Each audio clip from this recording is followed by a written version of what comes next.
하나님 말씀은 시편 146편 6절부터 10절까지의 말씀입니다. 시편 146편 6절에서부터 10절까지의 말씀입니다.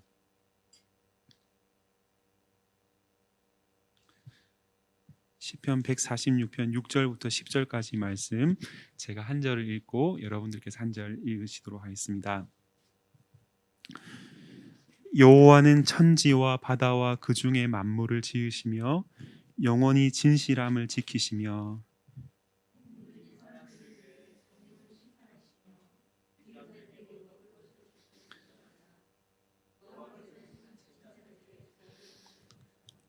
여호와께서 맹인들의 눈을 여시며 여호와께서 비굴한 자들을 일으키시며 여호와께서 의인들을 사랑하시며.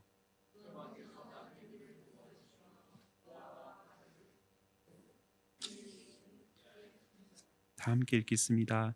시온아, 여호와는 영원히 다스리시고 내 하나님은 대대로 통치하시리로다. 할렐루야. 아멘. 우리가 읽은 146편을 시작으로 해서 시편의 마지막 5수는 우리가 잘 아는 것처럼 할렐루야 이렇게 시작해서 할렐루야로 끝나는 하나님을 찬양하라라고 명하는 복되고 영광스러운 명령을 담은 시편입니다.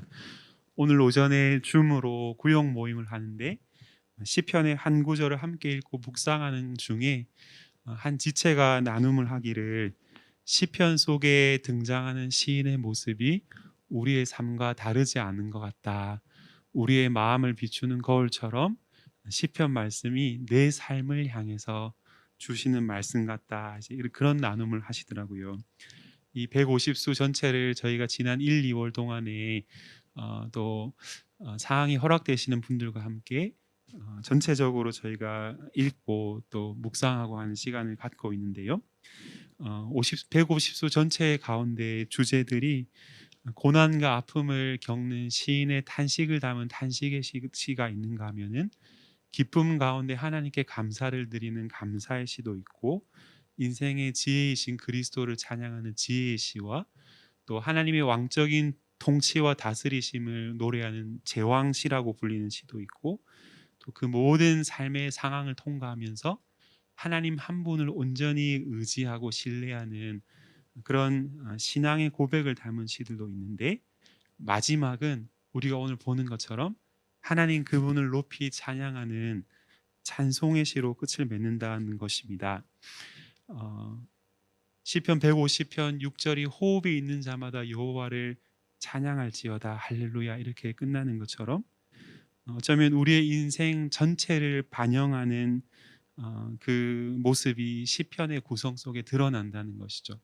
태어날 때 울면서 태어나지 않습니까? 응애 하면서 이제 울음을 터뜨리고, 사실 그때 이후로 인생은 고와 또 슬픔과 단식을 많이 겪게 되는데, 하나님께서 그 삶의 시간 가운데 위로하심으로 기쁨도 주시고 인생의 참된 소망이신 분을 발견케 하시고, 또 하나님을 아는 지혜를, 하나님을 경외하며 신뢰하는 삶으로 인도하심이 우리의 삶에 있다라고 하는 것이죠. 마지막은 그분 앞에 그분만이 내 인생의 가장 큰 기쁨과 영광과 찬송이 되십니다라고 고백하는 찬양이어야 되겠기에, 그래서 이사야 선지자는 기록하기를 이 백성은 내가 나를 위하여 지었나니 나를 찬송하게 하려 함이라. 이렇게 저와 여러분들이 이 땅을 살며 존재하는 목적이 바로 다른 어떤 헛되고 또 썩어질 것들을 찬양함이 아니라 여호와 하나님을 찬양하는 데 있다 말을 하고 있는 것입니다. 본문은 우리가 읽지 않았지만 앞에 본문 5절까지 중에 특별히 5절은 인생들을 의지함이 아니라 하나님을 자기의 도움으로 삼고 하나님을 자기의 소망으로 삼고 여호와 하나님을 자기 하나님으로 부르는 자들에게 복이 있다 이렇게 말씀합니다. 신약 마태복음 5장에 8복이 있는 것처럼 시편에도 8가지 복이 있는데, 복에 대한 진술이 있는데 시편 1편에 나오는 그 복 있는 사람은 할 때 그 복으로부터 시작해서 이 146편 5절의 복이 바로 마지막 복이다라고 하는 것이죠. 야곱의 하나님을 자기 도움으로 삼으며 여호와 자기 하나님께 자기의 소망을 두는 자는 복이 있도다. 우리에게 그렇게 가르쳐 주는 것입니다. 이 복이 우리에게 얼마나 실제적이고 또 가까이 있는 것으로 주어졌는지를 보여주시기 위해서 하나님은 시인의 입술을 빌어서 자기라고 하는 표현이 3번이나 이 5절 한 절에 반복이 됩니다. 여러분들 유재석 씨가 나오는 그 유키즈라고 하는 프로그램을 종종 보시나요? 저희는 집에 TV가 없지만 저는 볼 건 다 봅니다. 유튜브를 통해서 이제 클립 영상으로 보는데, 근데 이제 그 유키즈 프로그램 안에서 이제 처음 보는 게스트들한테도 뭐라고 부르는지 여러분들 혹시 그 호칭을 좀 기억하시나요? 자기님 이렇게 부르죠. 사실 우리말 표현 중에 참 이것만큼 친밀함을 잘 보여주는 표현이 잘 없는 것 같아요.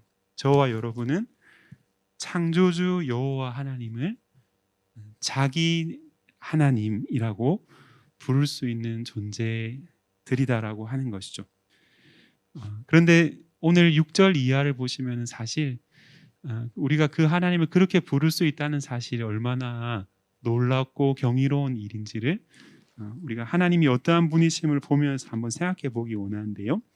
크게 2가지로 하나님을 묘사하고 있습니다.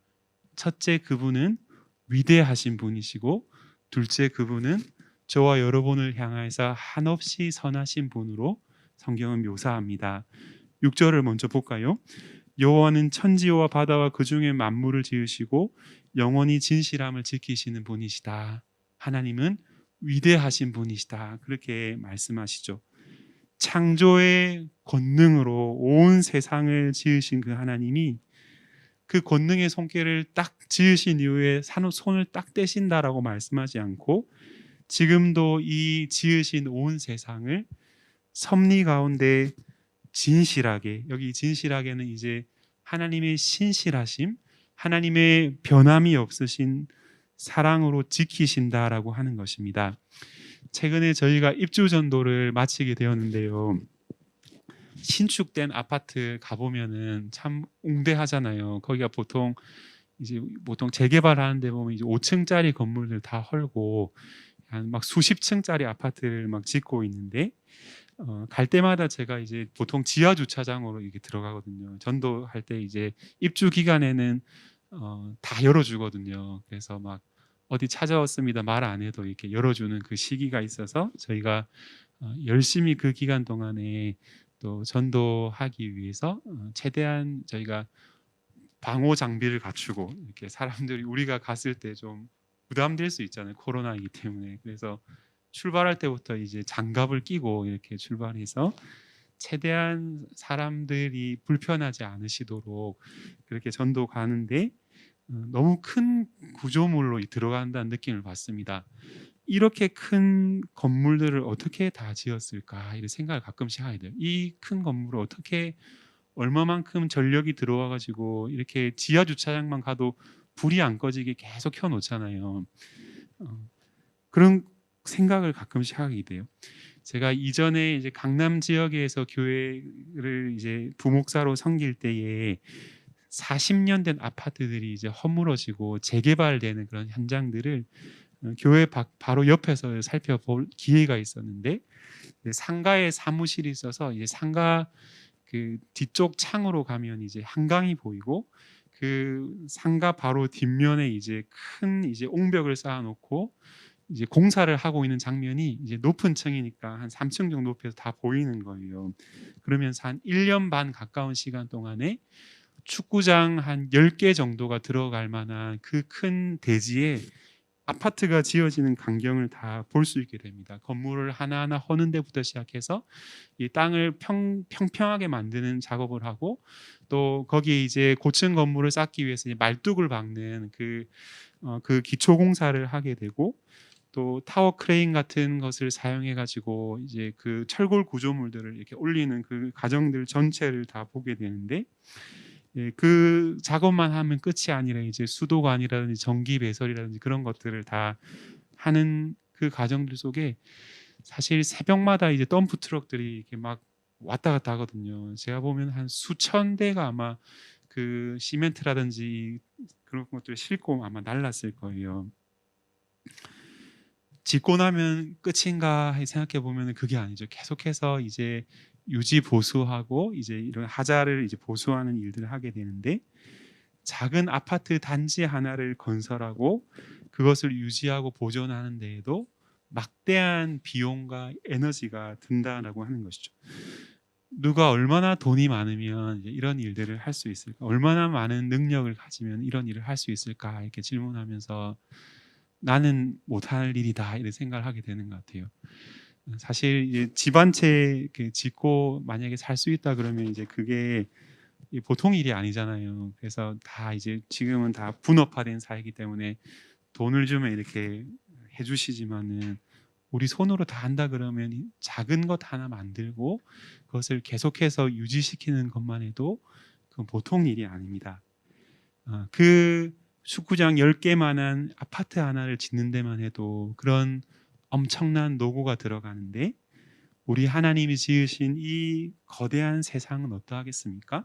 그리고 그 세상을 지으신 하나님은 얼마나 크고 위대하신 분이신가라는 사실을 우리는 생각해 볼 필요가 있는 것이죠. 집에 가셔서 유튜브 상으로 우주의 크기 이렇게 한번 검색을 해보세요. 그러면 하나님께서 지으신 이 세상이 얼마나 큰지가 한 5분 전후의 영상을 통해서 이제 확인할 수 있습니다. 들판에 여인 하나가 이렇게 누워 있는데, 햇살을 이렇게 쐬고 있는데, 하늘에서 그 여인을 바라보는 카메라로 이렇게 촬영하는 그런 시점으로 이렇게 그 카메라가 점점 하늘 위로 올라가는 그런 영상이 있어요. 그래서 그 여인이 이제 점으로 변해서 이렇게 점점 작아져 가지고 지구가 이렇게 보이고, 그리고 이 지구의 그 주변을 이렇게 그 있는 이제 행성들이 보이고, 이제 태양이 보이고, 또 거기 이제 백색 외성 그리고 청색 외성 그 적색 초고성이 베텔기우스라고 불리는 그런 큰 항성들이 이렇게 나오면서 우리 은하가 이렇게 펼쳐지고, 또 그 우리 은하를 또 넘어서면 이제 은하단이 나오고, 이제 그 우주의 크기를 학자들이 이렇게 추산하기를 빛의 속도로 한 465억 년 정도 그렇게 가야지만이 될 크기다라고 하는 것이죠. 빛의 속도로 465억 년을 이동하는 거리를 반지름으로 하는 구의 형태가 바로 우주의 크기일 것이다라고 말하면서, 근데 빅뱅 이론이라고 하는 그 이론에 의하면 그 우주는 지금도 팽창하고 있다 이렇게 말하는 것이죠. 그렇기 때문에 우리가 상상할 수 없는, 수치로는 우리가 표현할 수 있지만은 경험 세계 안에서 우리가 경험할 수 없는 놀라운 크기를 지닌 이 우주와 또 그 우주에 존재하는 모든 해와 달과 별들, 성경에 나타나는 표현들이 이제 그렇게 표현되어 있고, 그 속에 있는 모든 생물들을 지으신 하나님이 계시고, 그 하나님이 지금도 변함이 없이 그것들을 보존하여서 운행하시고 통치하시고 다스리신다. 사실 그 영상 보면 이제 놀랍고 이제 탄성이 나오는 것이죠. 20세기의 코스모스라고 하는 유명한 책을 지은 칼 세이건이라고 하는 그 학자가 그 미국의 보이저 1호가 이제 우주 탐사를 하면서 한 61억 킬로미터 정도 떨어진 거리에서 이제 태양과 지구를 향해서 이제 촬영을 한 사진을 이렇게 사람들한테 보여주면서 보일 듯 말 듯한 아주 티끌 같은 그 한 지점을 동그라미로 쳐놓고, 여기가 바로 저와 여러분들이 살고 있는 창백한 푸른 점이라고 부를 수 있는 지구입니다. 그 지구는 보이지도 않을 정도로 작은데 그 속에 더 작은 존재인 인류는 얼마나 미물에 불과한 존재입니까? 막 이렇게 막 설명하는 그런 글들이 있거든요. 그러면서 사실 그렇게 하나님 없이 그런 어떤 관측된 현상을 바라보는 사람들은 결론은 허무주의나 염세주의와 같은 방향으로 빠질 수밖에 없다라고 하는 것이죠. 그런데 오늘 우리가 읽은 성경의 본문은 그 하나님이 온 세상 만물을 지으시고 지금도 신실한 통치하심으로 다스리시고 계시는 그분이 그 연이어 뭐라고 말씀하시냐면은 7절 이하에서 여러 진술들이 나오는데 한마디로 표현하면은 그 하나님은 높고 위대하시면서 동시에 선하신 분이시다, 이렇게 우리에게 말씀하고 있는 것이죠. 그분은 그 작디 작은 인생들을 친히 아시고 친히 돌보시는 선하신 분이심을 뭐라고 묘사합니까? 7절에 보니까 억눌린 사람들을 위해 정의로 심판하신다, 이렇게 말합니다. 이 세상에 공정한 재판이 이루어지게 되었을 때에 사실 제일 억울한 자들의 그 말 못하는 그 탄식을 신원하게 되는 일들이 일어나게 되는 것이죠. 그리고 줄인 자들에게 먹을 것을 주신다. 이 세상에 많은 문제가 있지만은 이 가난과 기근의 문제가 참 큰 문제이지 않습니까? 여러분들 중국이란 나라를 통치하는 통치자가 된다 생각해 보십시오. 그 10억에 가까운 그 사람들을 잘 먹여야지 이제 반란이 일어나지 않지 않겠습니까? 사람들을 먹이는 일은 보통 일이 아닐 거예요. 역사상 많은 위대한 군주들은 그런 면에서 탁월성을 발휘했다는 것이죠. 하나님이 줄인 자들에게 먹을 것을 주시는 분이시다 말씀합니다. 갇힌 자들에게, 인신의 구속 상태에서 고통당하는 자들에게 자유와 해방을 주시는 분이시라고 말씀하고, 맹인들과 같이 몸과 마음의 연약함을 지닌 사람들의 눈을 여시는 치료의 하나님이시고, 비굴한 자들 이렇게 되어 있는데 이 세상을 살면서 다른 사람들 앞에서 자신을 낮출 수밖에 없는 그런 상황과 형편 속에 놓여져 있는 모든 비천한 사람들을 친히 손을 붙잡고 일으켜 주시는 분이시다, 이렇게 말씀합니다. 성경이 말하는 의인은 창조주 여호와 하나님이 계심을 알고 그분을 경외하는 사람들을 의미하는데, 하나님을 경외하는 모든 사람들을 하나님은 사랑하신다고 말씀하고 나그네들을 보호하신다, 이렇게 말씀하는데요. 나그네들은 한마디로 말하면 이방인들이죠. 외부에서 들어온 사람들, 그런 사람들은 사실 그 사회 주류에 편입되지 못하고 취약 계층으로 이제 전락하게 되죠. 난민들, 우크라이나 전쟁 상황들이 펼쳐질 때에 많은 사람들이 이제 기차역에 몰려서 폴란드라든지 이제 타국으로 속히 이제 피난을 가지 않습니까?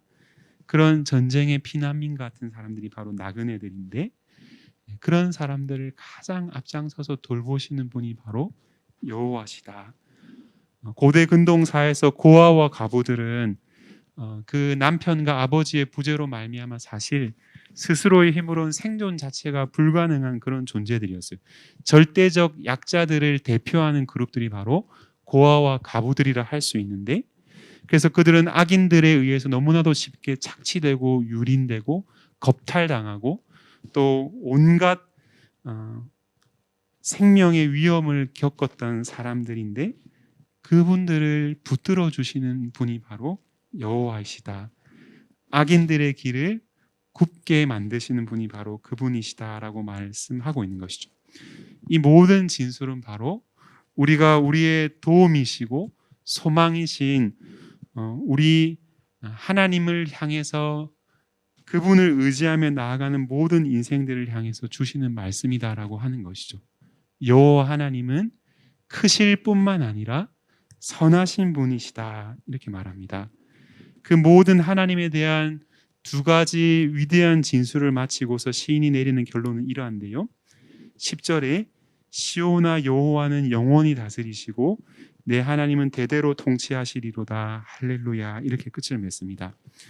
그 크고 위대하신 창조와 그 창조하신 세계를 지금도 지키시는 그 권능의 하나님께서 선한 통치자이시고 선한 왕으로 영원토록 다스리신다는 사실이 시인이 우리에게 내리고 싶었던 마지막 결론이다라고 하는 것이죠.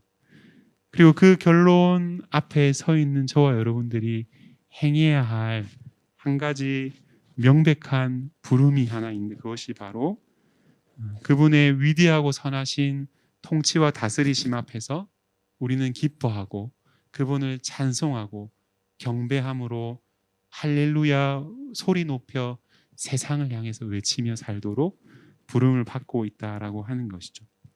지극히 크시고 높으신 선하신 하나님을 알고 그분을 찬양하도록 오늘 하루도 저와 여러분들은 부름받고 있는 것입니다.